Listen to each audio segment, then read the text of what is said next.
I've been drawing as long as I can remember, really.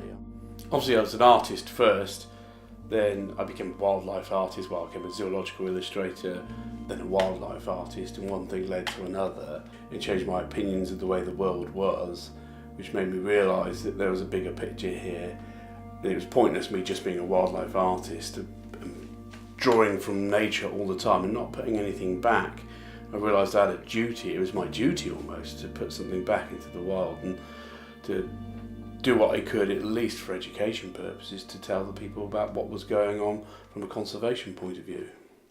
The thing is, because obviously I had some kind of a gift or something towards drawing and whatever, I realised that it gathered me quite a bit of attention. So people came and said, "Oh wow, that's fantastic." So the more I got of that, the more I liked the attention, the more I did it, the better I got. So it's kind of like a self-fulfilling dream, really. And because I always loved animals, the two things just merged together.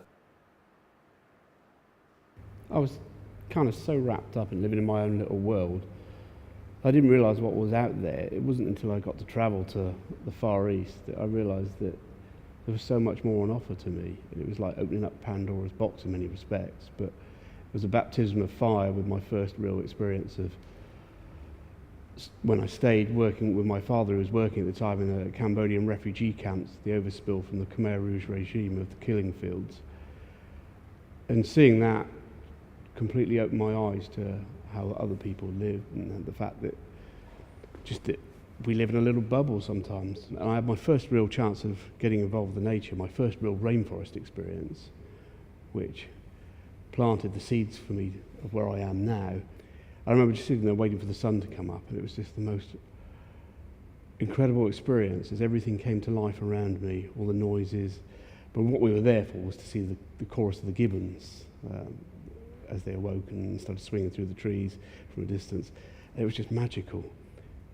And I fell in love with rainforest and jungle, and I've never looked back since. My relationship with David began when he volunteered to come to Nepal on an expedition investigating the giant elephants that we discovered there some years before. And I was rather interested in meeting him because his work is certainly quite outstanding. I've always rather liked having an artist on an expedition because I feel that they, in some ways, express the whole character of the animal in a better way than perhaps cameras do. Having the opportunity to travel with Colonel Blashford's now was something I never thought would happen to me, but when it did, it was absolutely incredible. The Colonel's always been a man I've had great admiration for. He's sort of one of the last great explorers who explores for the specific reason that he's got a mission, a scientific mission or a purpose for his travelling. David's a very kind, compatible sort of chap. And in an expedition, when you've got a wide variety of people with different interests, it's absolutely essential that you have people who can get on together. And David certainly fitted in very well with the team. He's got wide knowledge too. He's travelled a lot and can talk about the different areas and different experiences he had. And quite clearly, he loves animals. And I think that is one of the great attractions of a wildlife artist. They must have an affinity with the animals, and if you love them, you probably draw better pictures of them. It's better to have a mission in mind whenever I travel because it can be quite aimless otherwise. I mean, normally I always go with a target species to draw or a target environment to experience. It started during my training when I was working specifically with sort of natural history, zoological illustration, because we were seeing so much natural history and I particularly was so involved with the world of herpetology. I was seeing so much death and destruction. It was then that I realised that, do I just want to keep taking from this? Do I just want to just observe it, or do I want to document it and try and do something about it? I've always had an obsession with crocodiles since I was a child, probably because of their resemblance to dinosaurs. So when I had my first opportunity to see crocodiles in the wild, it was just like a dream come true. I remember travelling to this village in West Africa where they told me they had a pit of crocodiles, and if I liked I could go in with the crocodiles because they were all friendly. And I remember going down there and it's just getting up close and personal with these crocodiles. It was just incredible for me. I mean, to other people it might seem a bit strange, but crocodiles' roars hold some kind of magic for me. And they're just beautiful animals to draw as well. They're perfection. They've been on the planet longer than any other creature, pretty much. So, there's a lot to be said for their design.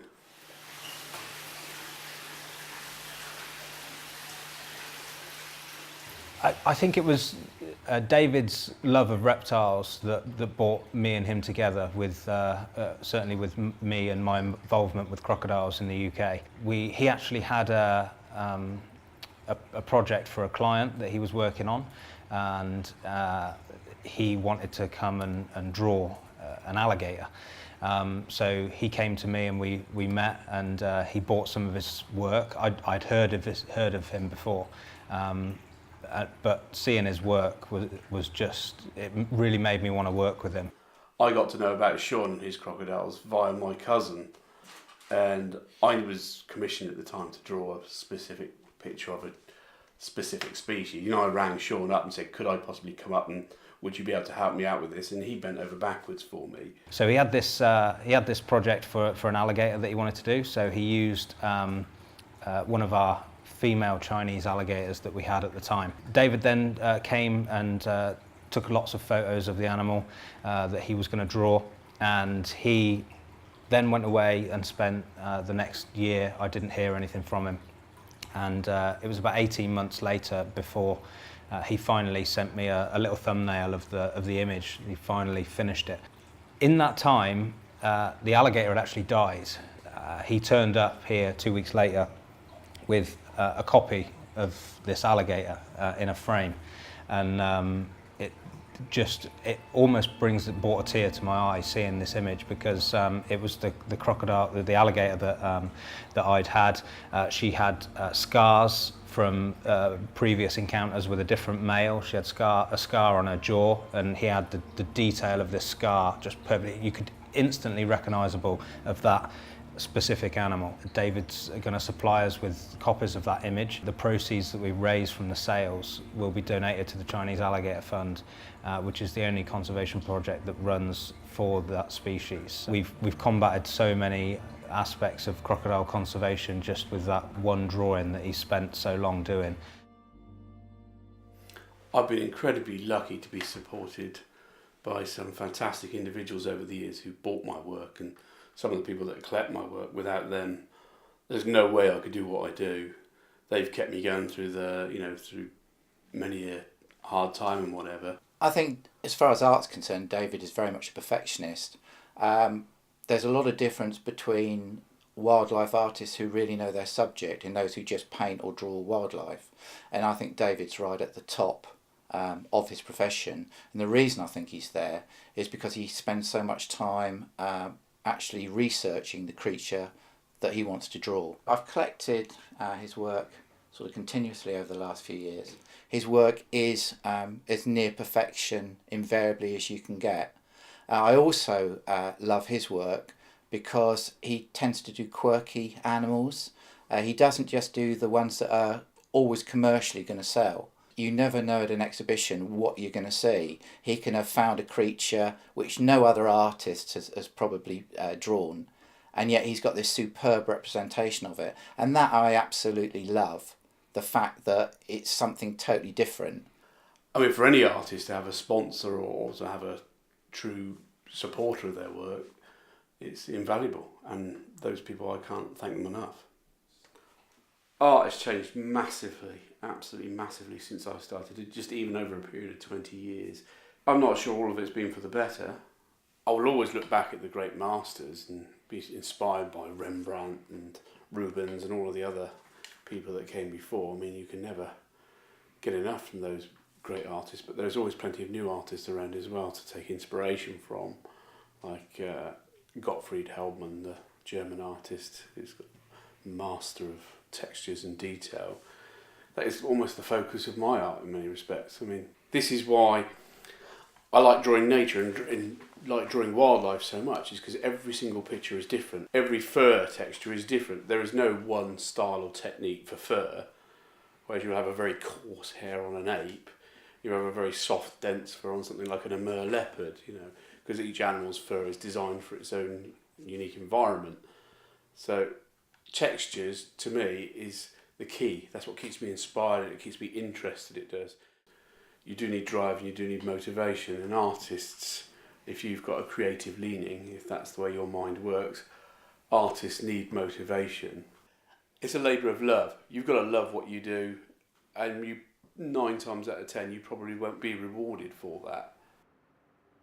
I mean, I draw my creativity from nature, because I believe nature is creativity in its purest form. It is creation, and you couldn't have anything purer than that. And through my art and my other position as a conservationist, I am trying to conserve nature and stop the final product of a world without creativity, which would be if nature disappeared and if we ended up with barren landscapes, would become a desert of creativity in many respects for me. My creativity comes from what I draw. The two things feed each other.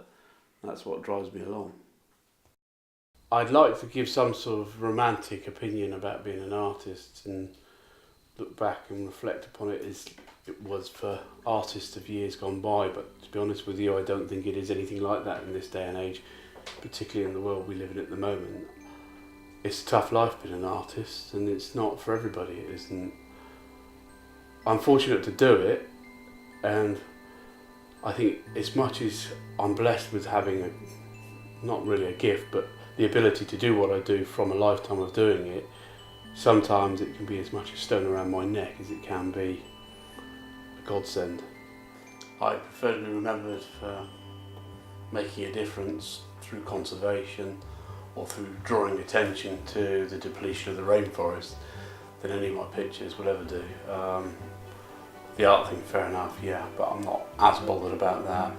I mean, I'm more bothered about for generations to come. My worst nightmare would be that my sons will grow up and not be able to travel and see the things that I've seen in the world because they're not there anymore. If I can do something to help preserve that for generations to come, then that is what I would like to be remembered for. I mean, my feeling is if I draw one pretty picture that one person looks at and thinks, wow, that's great, and it draws their attention to the conservation of that species, then activates them to do something about it, then that's a success. That's all I need to do.